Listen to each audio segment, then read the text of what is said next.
This is Oscar Bevis for the Stomping Ground, powered by Wow Hydrate and available on the zone. Donning the new Misfits cap, Kalle Sauerland. What's happening, mate? How are you, Os? You all right? Yeah, this is the new exclusive logo of Misfits. So yeah, looking forward to launch that over in Doha. What is it, in 10 days' time? Fight week kicks off. So very excited, yeah, very excited. Thank you for noticing the advertisement. Mate, I like it. I'm a fan.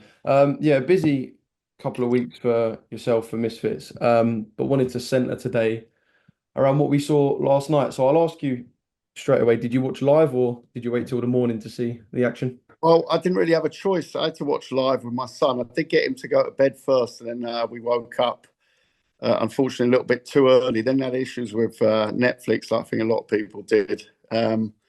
And yeah, ended up refreshing on about 5 different devices, and I did actually somehow manage to find one of the devices that worked and watched it. Got to say, fantastic production on Netflix, unbelievable production. But unfortunately, I think the mass of people watching actually managed to crash it, which I think gets us onto the conversation, doesn't it? Yeah, I mean, I was a bit like you with TV, phone, laptop, just trying to get a little bit of I thought action. you'd been over there, also. I was expecting to be over there. Um, they're the ops, isn't it? We're the zone, they're the ops. Yeah, that's true. That's true. That's true.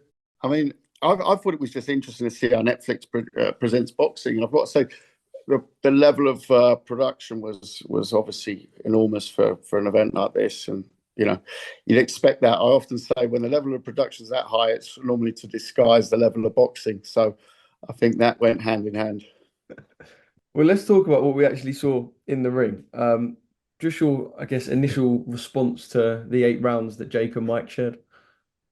Yeah, I mean, it was exactly, you could have written the script before, not implying anything there, but, Tyson's come out first round, actually, bit of a watch the first round, but you straight away saw the legs, weren't there anymore. I thought Roy Jones Jr. on comms was fantastic. He spotted that well. He wasn't, sometimes commentators, they go and try and hide certain things to make it more exciting for the viewer. He was brutal from the second round on. He said he's not moving his legs anymore. And that was it, really, wasn't it? It was a statutory Tyson. Any boxer who's statutory in a ring and doesn't move is otherwise known as a punch bag. And that's the way it went. And it, I said before, the first couple of rounds might be a bit interesting. I think the first round was. And then it, went into ultimately almost a showboating session for Paul. Although I think he also looked very slow at that weight. I mean, he doesn't look natural at that weight. And, I think one thing it does, it dispels any ideas of Canelo fights or even Tony Bellew fights. Yeah, I will say when Mike threw a right hand whistled past Jake in the first round, I looked at the people I was watching with and went, hold on a second, you never know. But yeah, like you said, Roy Jones Yeah, was he did catch him, but let's not forget Mike caught people in his last 5 fights 20 years ago, and he wasn't doing anything anymore. Pre-prison Mike was simply a different animal. He was the baddest man on the planet, and unfortunately, that changed. That changed in the still when some people say was the top of his game, but let's not forget, we got dismantled by Holyfield, got this absolutely ruined by Lennox. Never went out at the top. He went out sort of on a very rapid decline. And what really were we expecting? Yeah, it looks like he's got in some sort of physical looking shape. He's don't forget also an athlete. It's not like just saying it's a 58-year-old man. He's gone through a tough career as a boxer to go into a ring again 20 years later. It's different to asking a guy who's sort of maintained that level. He's had his injuries coming out of the sport, and now it's like it was mission impossible. I think anyone knew that before. Of course, some people say, but he might hit him in the foot. Well, he did hit him, and he didn't really do too much. And I wouldn't say that Jake Paul's chin has really been tested too much in his career so far. So we're none the wiser, are we? yeah. Do you buy into this narrative that Jake carried Mike through the later rounds. I've seen that. Absolute nonsense. Like, I've seen it. Got an internal misfits crew. Not buying that. No, he tried to, and he to be fair, he landed quite a few shots. So what was he doing with those shots? Was he just hoping that they wouldn't have the effect, or because they looked pretty full to me. And yeah, that was that bizarre last 10 seconds. I mean, given it's an eight round fight, it's 2 minutes around. And the last 10 seconds of the fight, he's bowing to him. It's a nice sign of respect. Can be done after the bell, by the way. And if I paid $2 million for the tickets and I'm sitting ringside and I don't get the last 10 seconds of an 8-round, 2-minute fight, I am going. In fact, I'm jumping in the ring, because that is, like, it's like watching a football match. It's it's level pegging going into the last. I'm not saying it was level pegging, but it's the last 10 seconds. You're expecting some sort of onslaught from either. And they start bowing. Yeah, I don't know. If I parted $2 million for a ticket, if that's to be believed, then, mate, those champagne bottles are going flying. yes, the football equivalent would be just knocking it round the back at 0-0, I guess. What do you make of people paying $2 million to sit ringside? Is it just like a bit of an egomaniac idea?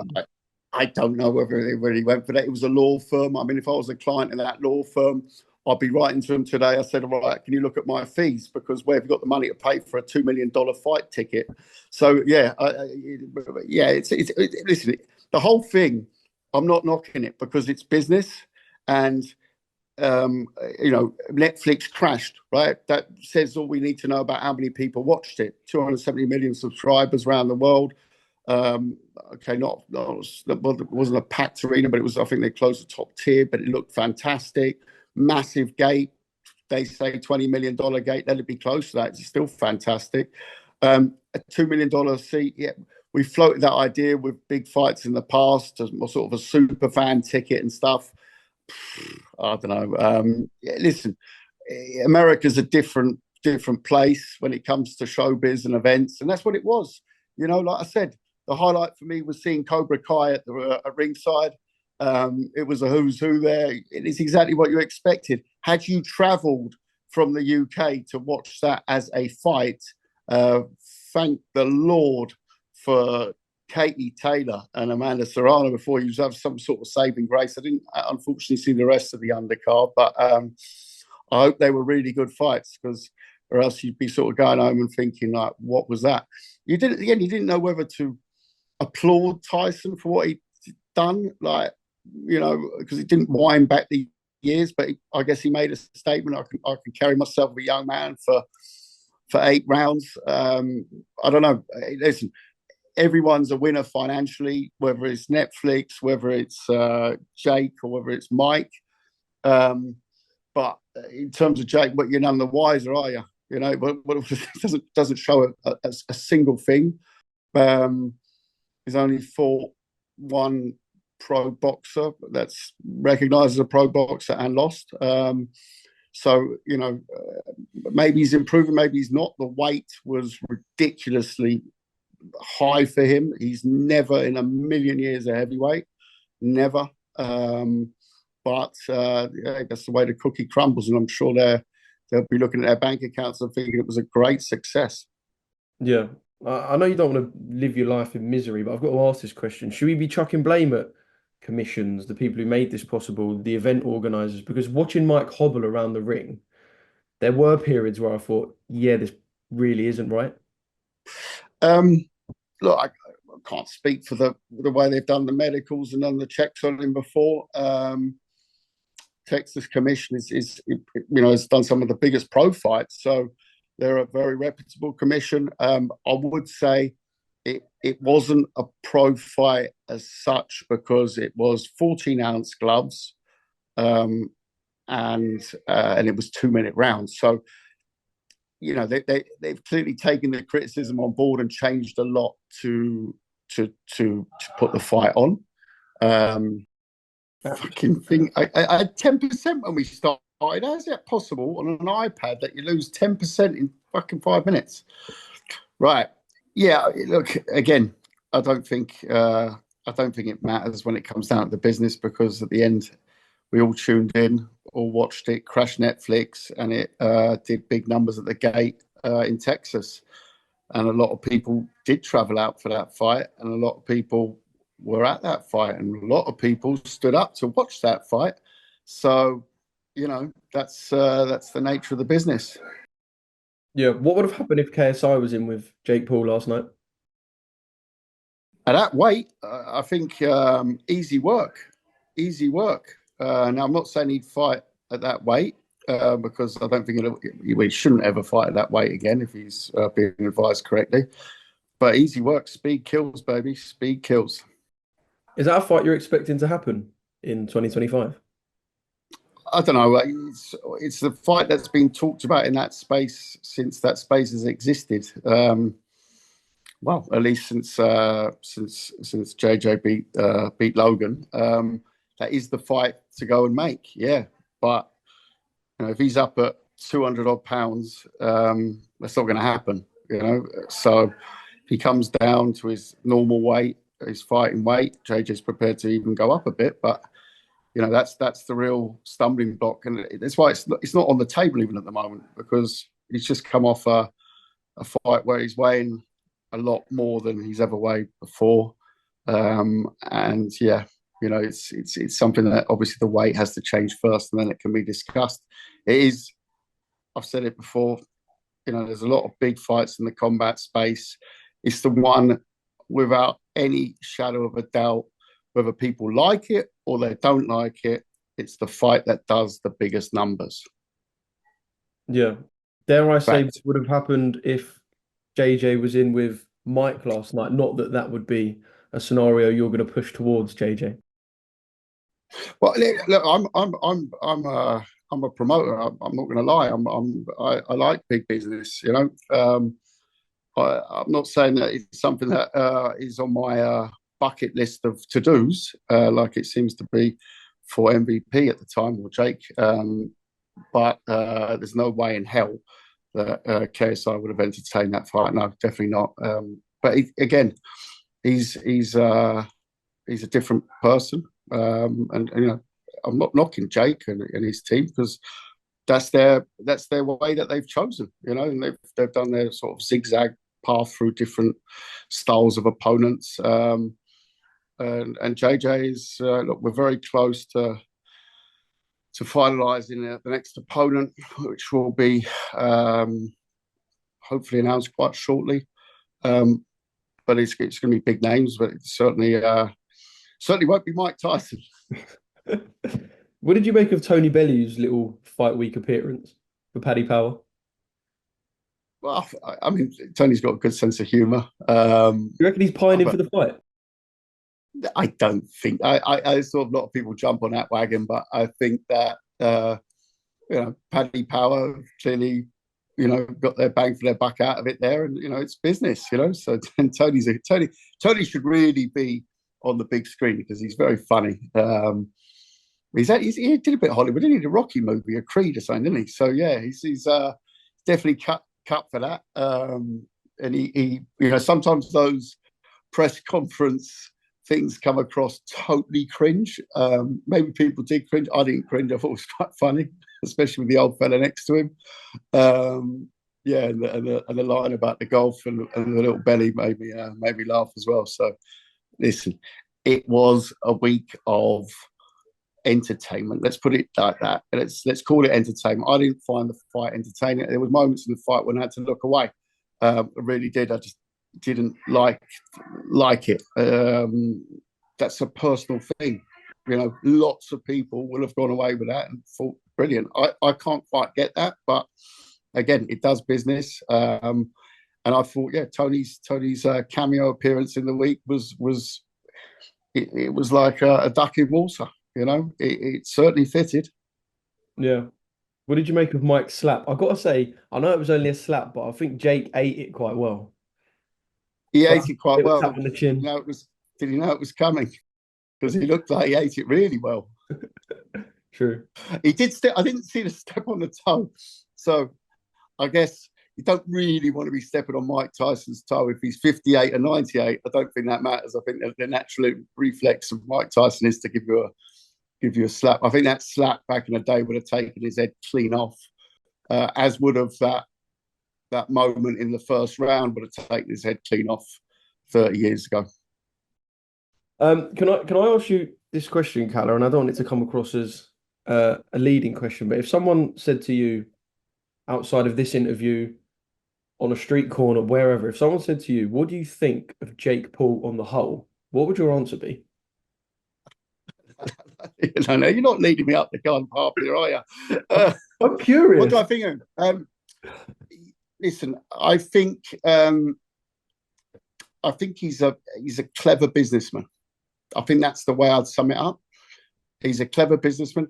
I've only met the fella once in the ring before JJ's fight. No, it wasn't before JJ. It was before Logan Paul, Dylan Dennis in the ring, right? So I don't know the fella.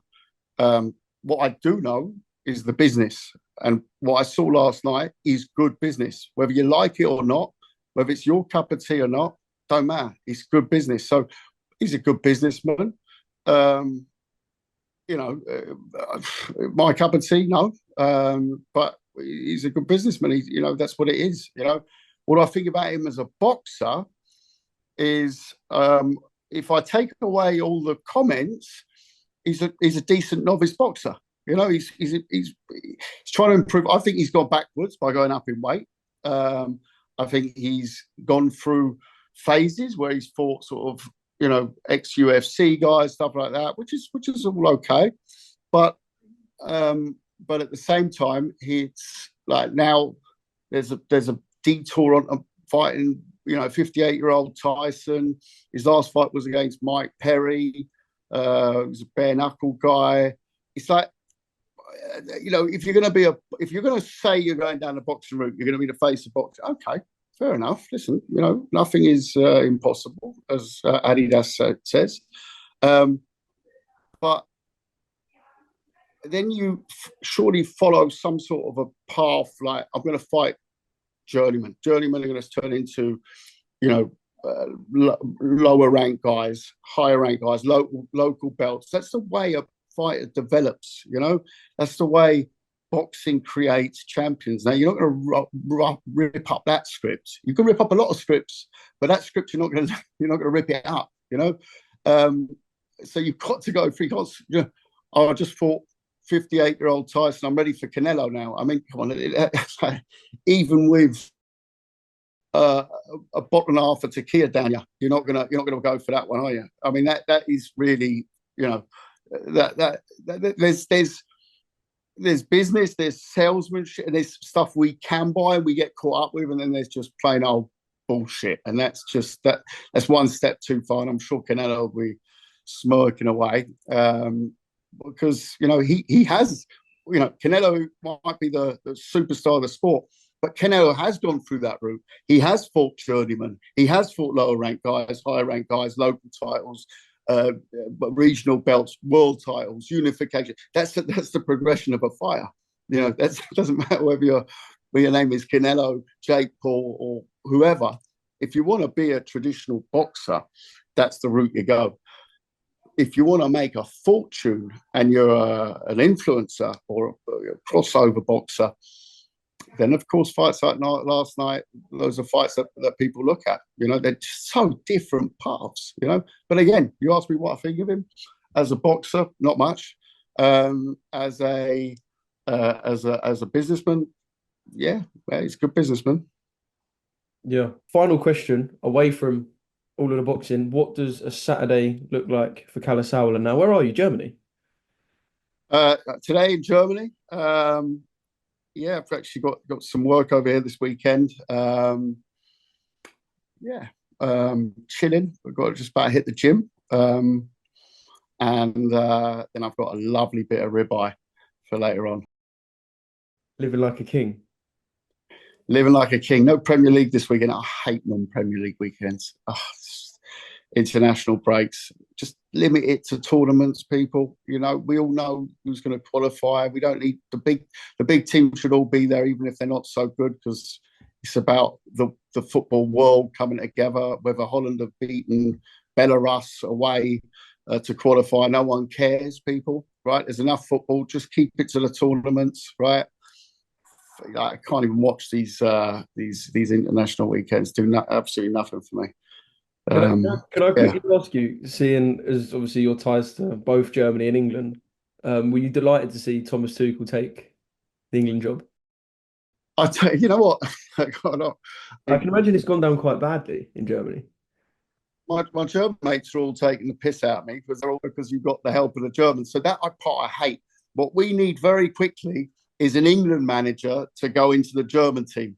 The problem is I can't really say Eddie Howe would be a great one. But yeah, we got to stick a Brit right in there with the Germans immediately. Because if we win the World Cup, which I think we will this time, I know I'm on a broken record on that one, but this is the time. This group of players is the time.